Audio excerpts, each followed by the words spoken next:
What's up, everyone? Today we have a special guest. It's Lubos. Lubos, am I saying your name correctly? It's actually Lubos, but that's fine. Lubos. All right. What's up, man? I've been following your work, on Instagram and on Dribble, and it's just like amazing. And so it's so fun to get you on a call and talk a little bit and try to get to know you and see and hear your story and see maybe we can do something awesome together and help other people to learn along the way. Awesome. Yeah, it's a pleasure to be here. I actually, as you said, I've been also following you for quite a while and watching your YouTube channel, etc. And it's a really pleasure to actually be here and talk to you today. Awesome. Cool. So I'd really like to, well, maybe if you're watching my YouTube, then you know my story for a little bit, but I really want to hear a little bit about how you got started and got into design. I read the Dribble article that they did on you, but I would love for you to kind of share the story of how you got started. Yeah, it's actually, I will make it short for you, but basically, Okay. When I went to the technical college, right?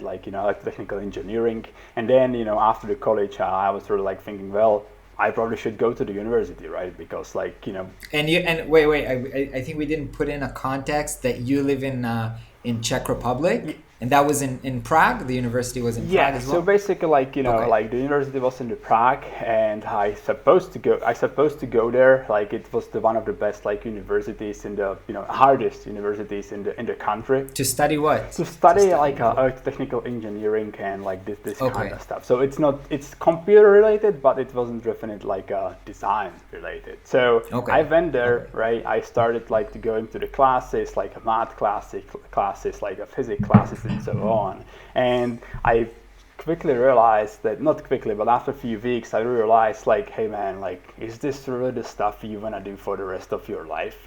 Do you really see the value in this? Because the professors actually been asking me questions like, hey man, do you know what's the average weight of the universe? And I was like, what? And I was like, what the hell? What do you mean, right? And it was questions like this every single day of my life, and I was like, hey, no, I can't really do this, and I can't really imagine going forward with this. So after half of the year, I actually left the school.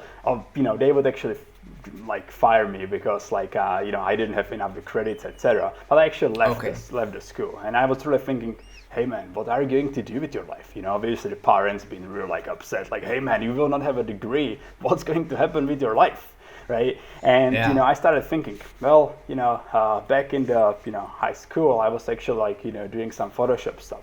It's why you don't open that up again, right? And in that moment, it actually sucked me in, right? And I actually started watching these tutorials, right? How to do a signature into the forums, how to edit images, right?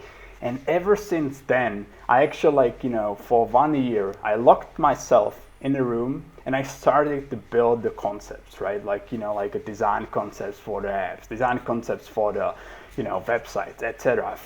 But just fun projects for yourself? Just no money involved, no clients involved, just pure exploration based on the passion what I rediscovered, right? And that's cool. And you were learning along the way, where you were kind of reading books? No, I'm actually the kind of guy who believed that just for me, I need to do the stuff in order to learn it. I actually didn't learn. I didn't actually read any sort of book, not so many tutorials and etc. Because at that time there actually were really few tutorials, especially in the UI design, etc. So I actually had to rediscover the stuff. I have been looking on how apps are built. I have been learning the patterns, and for 1 year, I locked myself in the room. No girls, no parties, really nothing, just pure focus. And by the end of the 1 year, I was like, hey man, you love it, right? But and by the way, were you kind of sharing online your progress, or it was just you doing stuff on your own computer? Did you have a website or something? In that time, I was just doing it for myself because I wasn't comfortable sharing the stuff. I didn't know how to do that. My English wasn't really good at that time. So I was purely working on my skills at that time, right? And, after 1 year, I actually I was really thinking, hell, will you able to pay the bills with this, right? What are the next steps? And I was kind of hey, what should I do, right? But I actually realized, hell, if you want to like, get some jobs or stuff, you need to start sharing your work. So at that time, I actually discovered the Dribble. It was a bit hard for me to actually get there because like it was really like invite based only, and it was really hard for me to actually get an invite. But after a few weeks, I actually get an invite. And how did you get it? How did you get an invite? I didn't get an invite yet, by the way. I can send you one if you want.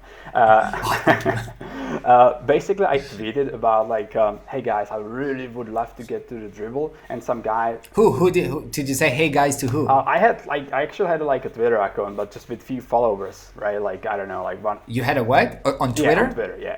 Just like a few followers, like few hundred or something, right? I tweeted, and some guys retweeted it, and after like a few weeks, I actually. And you tweeted your works, so people I could see tweeted your that work? I'm seeking for Dribble invite, so people can actually invite me, because at that time I still wasn't really comfortable with sharing the stuff from the past, because I just felt like it's not good enough, and I'm all the time feeling like I'm all the time. So it was just Twitter with friends and something like exactly, that? just Twitter with the friends, and luckily I actually got the invite, right? Like to the Dribble, right? And I started to sharing my work there again, just for the fun. I have been like exploring the stuff, sharing concept of the apps, etc. You can actually go to my Dribble and see of my old work. And basically, what happens after like a few weeks or months, I got a offer from the company based in the Silicon Valley. They have been based in the Plug and Play Accelerator, and they asked me if I want to be their first work designer, and if I can actually work with them remotely and build up their products.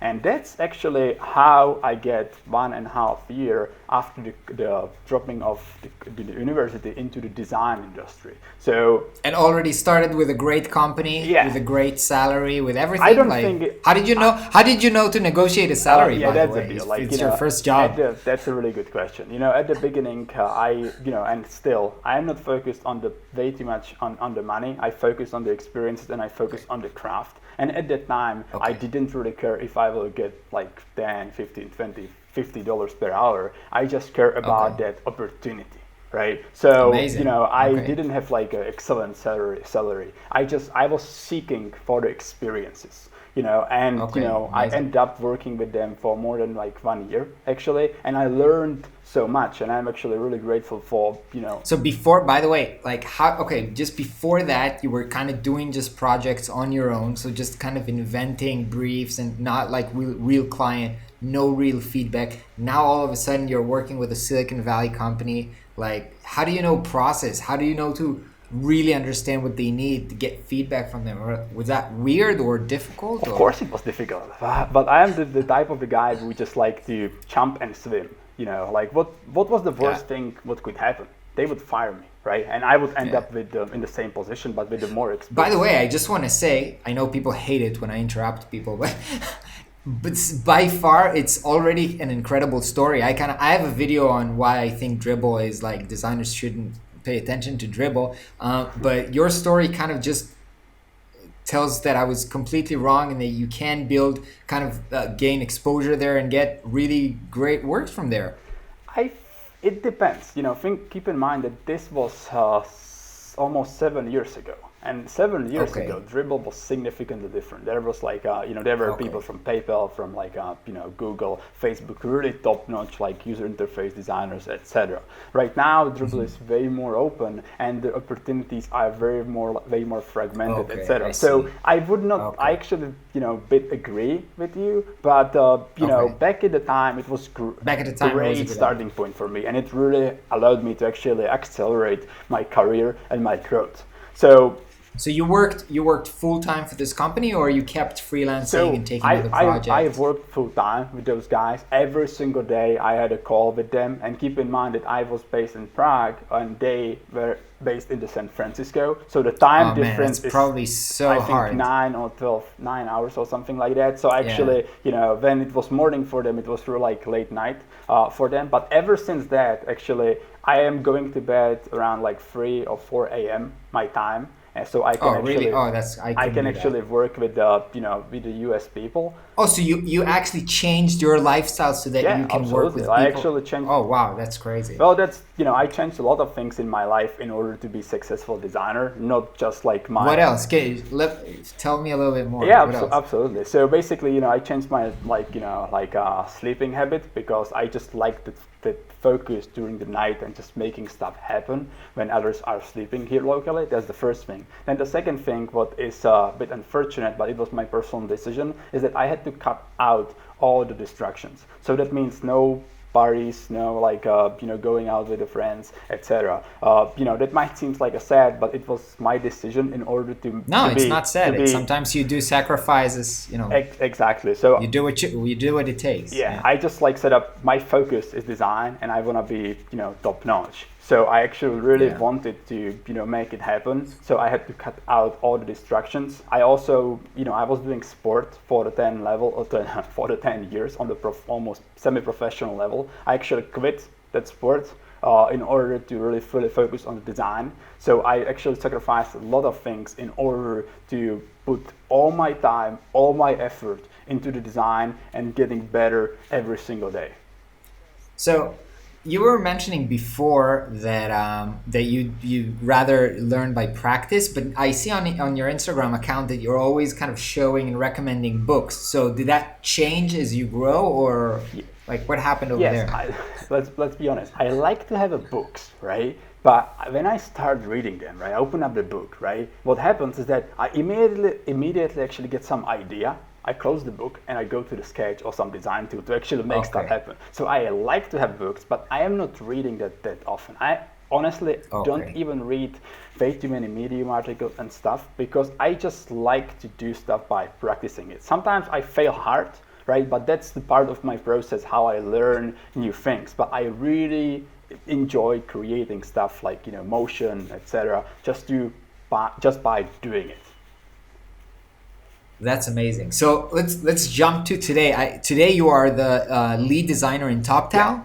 So that means you work in TopTal on the TopTal UI, or for people who don't know, TopTal is basically a company that helps you find freelancers, either developer freelancers or designers, like the top-notch developers or designers. I used them once, or almost used them once, to hire a developer, and it was a really good experience. But so you do TopTal projects, or you're working on the TopTal interface? So I work on the TopTal interface. In fact, I was actually the first designer who joined the company, and I helped to build the majority of the systems. Wow, that's amazing because it's a huge company right now, right? It is a very well-known company. It is like really huge company, and I was really like one of the early employees. But if you will get back to the reason why I got hired was again because of my concepts on Dribble. Really? Actually funny story. So basically I was posting my work on the Dribble, etc. Right, and then one day. What do you mean? What did you say? You're ghosting? No, I your was work? posting my concepts. On, posting. on the Dribble. I heard ghosting. No worries. Okay, so you're posting work on Dribble, right? And you do that, and you were posting client work, right? Well, or it was also just personal projects. Client and the personal projects. I all the time mix it because I like to explore new things, and sometimes you are not able to do that with the client work because there are certain constraints, limitations, etc. Okay. So I was posting both concepts and client work on the Dribble, and then I received inquiry, right? I actually was sitting on the Skype, it was 12 p.m. right? I was sitting on the Skype, right, and I received random a friend request on Skype, right? It's what's going on, right? I accepted that request, right? And there was a guy on the other end, and the call started immediately. I was like, oh, what's going on? So I picked up the call, the video started, right? I had to start my video too. It was midnight, right? And then boom, huge penis. That's what usually happens. It wasn't. On the other end, there was actually that's a different chat. That's a good one.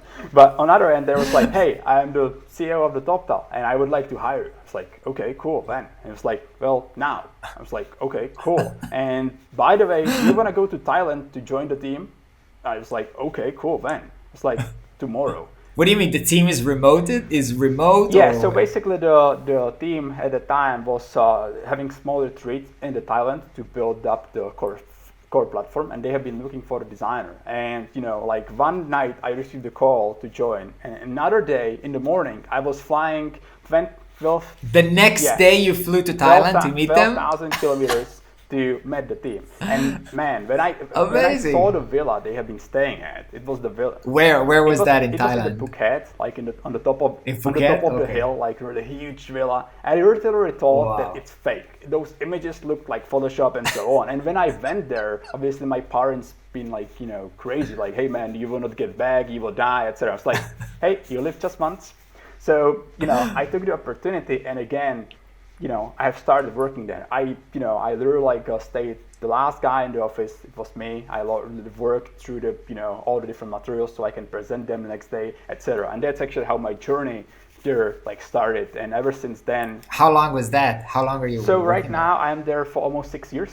So 6 years. Yeah. Wow, it's amazing. Now, do you have a bigger design team, or it's still just you? So we have a bigger design team. We have also the guys who are actually above me, VP of designs, etc. But I have I'm part of a design team, etc. So it's a pretty impressive or interesting journey, and I'm really glad to be part of that. First of all, that's an amazing story, and again, so inspiring. Let me tell you why. I know there are a lot of people who are watching the channel. Sometimes they live in places that they think, oh, if I don't live in New York, in San Francisco, I'm never going to get amazing client. And you're living, in Czech Republic and got to work with companies all over the world because you're sharing your work. And you're using social media and Dribbble, to kind of share your work and get opportunities. And I think that's really amazing. So you have lots of followers in Dribbble, and now you also do Instagram account, which I think is a bit different, right? Because you try to do it a little bit more educational. So tell me about your Instagram and what's your play over there? Yeah, so basically the Instagram is a really interesting platform, right? Compared to the YouTube and other platforms like Dribbble, etc., you have actually direct communication between you and your audience. Amazing. You can't do it on YouTube, you can't do it anywhere else. I have to admit, even though this video goes on YouTube and YouTube is kind of like my main platform, I'm so much on Instagram right now. It's I do stories all the time. I direct message with everybody. It's so great for, getting to know people. That's amazing. Yeah. So basically, whenever I'm posting stuff there, right, I can actually, first of all, help the community. I can share the stuff with them, what I think is valuable for them, for the young designers, so they can actually learn, not just consume these nice images, these tidy workspaces and so on, but even though you have a tidy workspace. Yeah, but you should see my workspace right now, right? But basically, it's not just about the images. It goes way beyond the images. I'm trying to actually offer them valuable content, and then almost build a community, right? So if they have a question, I try to answer them, etc. So my take on this is really build up a community there and help young, middle, seasoned designers to grow their careers and be.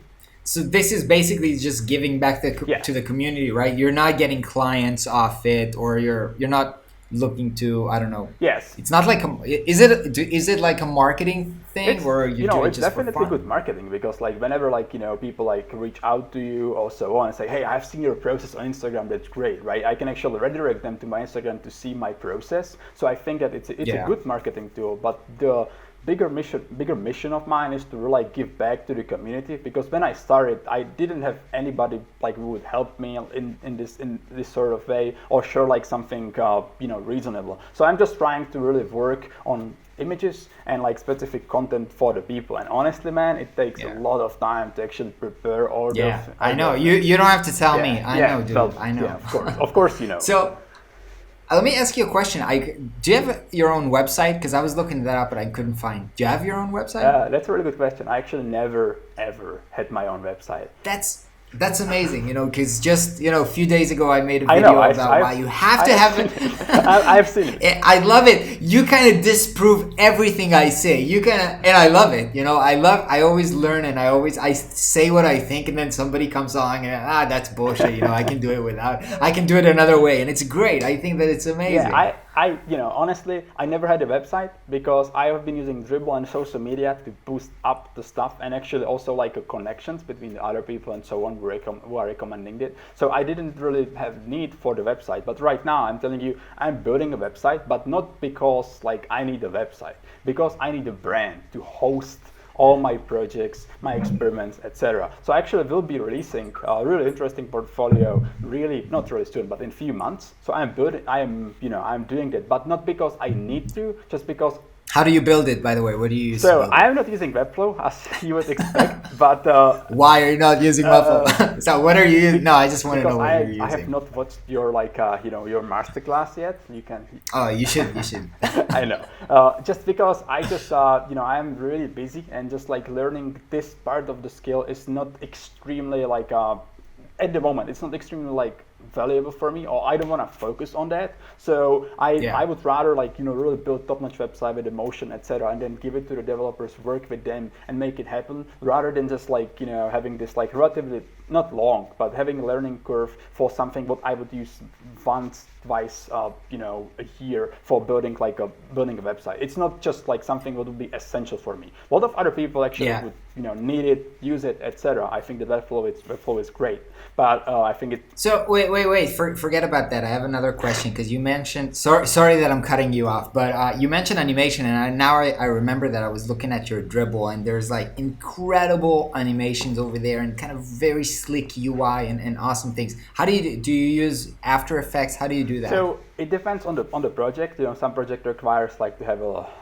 prototype, so it needs to be like clickable, etc. In that case, I use Principle or Prototype, right? But if I need to build impressive motion, something that is going to really be enjoyable to look at, and then eventually it's going to be you will be able like to export it with the JSON and Airbnb Lottie into the actual motion into actual app. I use After Effects because you can do some really cool stuff. And then you use the Airbnb, forgot what its name, to export it. Airbnb Lottie. You can export the JSON and you can actually import it into real apps. It's a bit tricky, but it's definitely like possible. But yeah, I use After Effects, and I learned that on my own during the free time.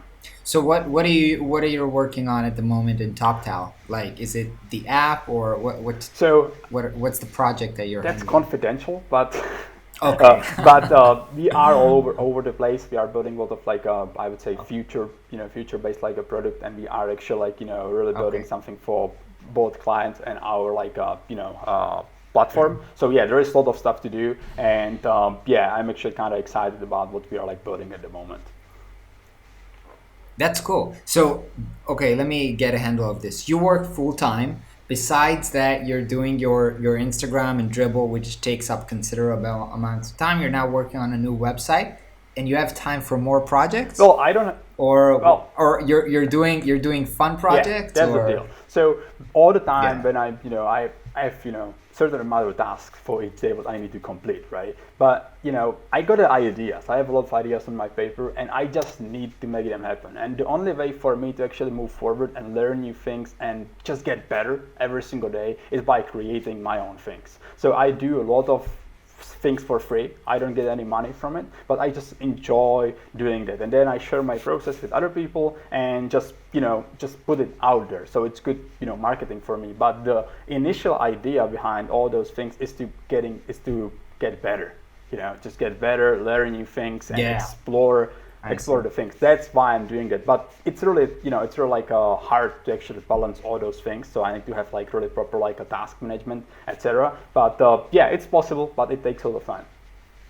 Yeah, it's true, because I'm completely different from you. I never have time for kind of personal projects. I mean, maybe you can say YouTube is a personal project, but other than that, I don't get to experiment anymore as much as when I was kind of a more junior designer, which I guess maybe it's a shame, but kind of I'm more focused on different things right now. But you've mentioned that let's do something cool together, and I'm trying to think, hey, what can we do together cool? There'll be a very cool experiment, and they can both push us, because I'm sure I have a lot to learn from you. I mean, just in terms of, you know, the awesome UI that you're doing, the beautiful animation and interactions. I'm sure there is a lot I can learn, and yeah, I'm really open to exploring a possible collaboration. That can be really, really cool. Yeah, you know, same here. You know, I was really thinking about like, you know, building something for other people, like where we can like where the other people can benefit from your, and you know, let's say like my knowledge would be something really interesting, like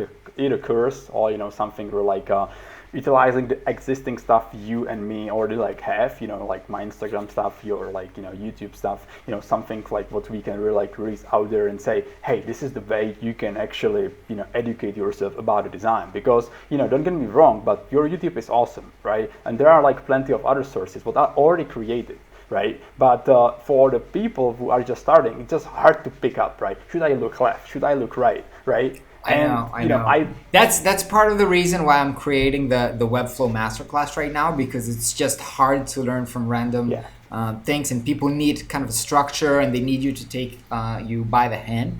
And actually, you know, it's a good thing that you're thinking about this, because I'm kind of thinking in my head what's next, and like I guess at some point I might want to tackle the whole kind of design from start to finish. Like if you're just starting out with design, what should be the first step? I'm actually working on it already. Okay, amazing. Actually, in terms of content design in general, UI design. So basically, I'm focusing on the like user interface like a design. So like, you know, everything from like, you know, like the best practices to actually like no bullshit process, I call it. Just like, you know, this is how you do it, how you make it happen. No like, you know, all these buzzwords, etc. Even though those buzzwords are important when you are talking to clients, etc. But you know, the real, you know, process. So I am already started, but it's, you know, it's going to take me way more time. So, you know, I'm thinking like with like doing it like with multiple people, or just like trying to like, you know, come up with some reasonable like solution, because, you know, by the end of the day, if this is done right, it can serve so many people. Obviously it wouldn't be for free, because, you know, I invest so much time and everyone invests so much time into that. But you know, like something what could really help young designers to actually, you know, see way beyond the visual, because right now I really see that a lot of people just focus on like, you know, nice pixels, nice delightful motion, etc. But they just forget about every like stuff behind it. What is that what matters, right? So something what would really totally like help them to actually get from the starting point to the end. And you know, I have done this on my own, so I believe that others can actually replicate it. But you know, that's something, you know, I was like thinking about. I think that in this sense, our visions are really aligned in terms of what we're trying to do for the design community. So I think that it's definitely something that I would want to consider. I'm just gonna finish up the kind of launch of the Webflow thing right now, and then decide what's next. But you know, I don't know if you've watched my video where I kind of share my vision, or like what I call the full stack designer, where I think that it's necessary today for designers to have multiple skills. And so I think there's a lot of core elements. Even, you know, I am not the master of all of them, so it would probably be ideal to bring in the master of each of them. Let's say you are teaching UI and somebody else is teaching, you know, I don't know what, finding clients or handling accounting or whatever. And then you have all the skills you need to create a successful design career. So that's kind of what I'm envisioning. Yeah, I think that's also my idea. Actually, kind of like a masterclass. I'm not sure if you have like seen the masterclass on the YouTube, like the, you know, the cookers. You know, the company that's called Masterclass that are bringing all expert. Exactly that. I think that's actually that would be epic, and you can actually follow that stuff, etc. And something what I was sort of like thinking about, because it's design industry is growing so much. There's so many people getting in, and I think it's really like a valuable market. So I think that it would be interesting, you know, to invest the time and actually, you know, make it happen. So I definitely would love to like discuss that like you know, further, like, you know, on like other call or so on, if you will have a time. But that's something, you know, I was, you know, really thinking about we can, you know, do together, or maybe something smaller, or just like, you know, something. I think that we're both on the same path, and so we'll definitely collaborate. You know, I'm doing again the module for Webflow right now. You're working on the module for UI, and I think at the end we'll find a way to you know, bring this all together under the umbrella of kind of design education. Yeah, I think that that sounds awesome. Along with that, I'm also working on the new wireframing kit for the designers. I will be releasing that next week. So yeah, amazing. like a lot of stuff. Is that for what, Sketch or for It's for what? Sketch currently, but I might convert it to other tools because there's new tool every. Well, by the way, what do you think about Framer X? That's like the hot thing right now. That's the video that goes live today on YouTube. So Framer, if you are watching this video, I'm still waiting for my invite, but Me too, by the way. Yeah, I have seen the videos. Actually, my friends showed me the demo. I think it's pretty impressive. But even in vision was really impressive. From the videos. But I really need to get my hands on that. But I think that it looks pretty neat, and I am looking forward to. You didn't get the chance to try in Vision Studio yet? I tried it out, but I don't think that currently it could be my daily driver yet. I think that was my feeling as well. I think that they need to bit more features to put it there to be my daily driver, but the Framer X seems like pretty promising, and I'm looking forward to test it out. But by the end of the day, I am the type of the guy who believes that it's not about the tools, it's about the results. It can improve your workflow, but it's more likely not going to significantly improve your design output in a certain degree. All right, dude, it was so great to talk to you. Thank you so much for coming on my channel and sharing your story and your knowledge and how you're doing things. I'm really sure we're going to collaborate in the future and going to help the design community. And your story is just amazing. I'm sure it will be inspiring for so many people. Awesome, man. I really appreciate that you have invited me here, and I'm really looking forward to talk to you again. All right, I'll be in touch soon. Have a good one. See you. Bye. Bye.